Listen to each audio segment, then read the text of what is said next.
今天拿牛腱做这个酱牛肉吃吧。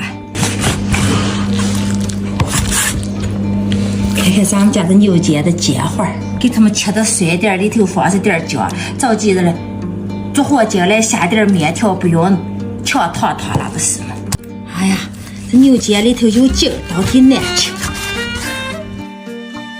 这边再一大块牛腱都给它们做酱牛肉呀，就是切的费事费点事吧。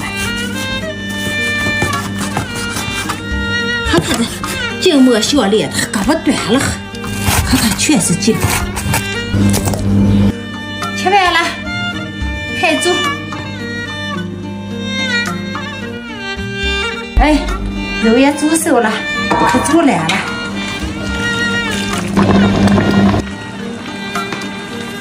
然后给买了2元姜，这儿的肉多，咱还得放3袋姜。哎，阿姑吃啥饭呀？吃烧去了。这二姑做牛肉酱，咱俩收拾下点面，正好为是一甜牛肉酱的行。行，我看行。我本来还打算要吃个泡面。泡啥个面？泡面。哎，好了，我给你下面。这回咱们就忙了，又要直播，又要节约手口。我给你天下这碗面。这牛肉酱含金量太高了吧？见过我们家自己的这个牛肉酱吗？家人们，这是牛肉块儿，我的天，这是我二姑做的牛肉酱，这是见过这么大的块儿吗？这酱里头，哇塞，这一碗绝了，多简单！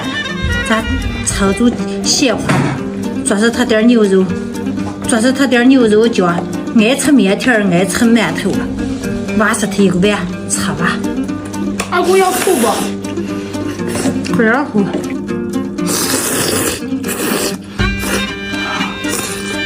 要辣椒吧？哎呀，不要，拿来它一勺。咦，绝了！这家伙。太有食欲了吧！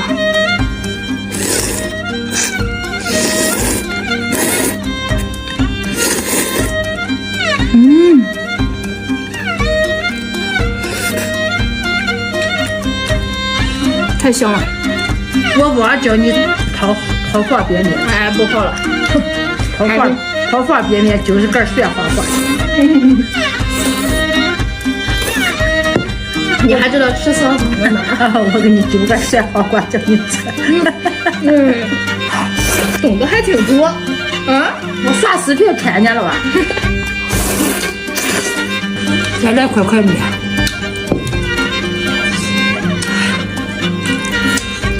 我要给你涂完。哎呀，不要了，再够了，这他给我喂这肉，这筋。这大牛肉块吃的太过瘾了。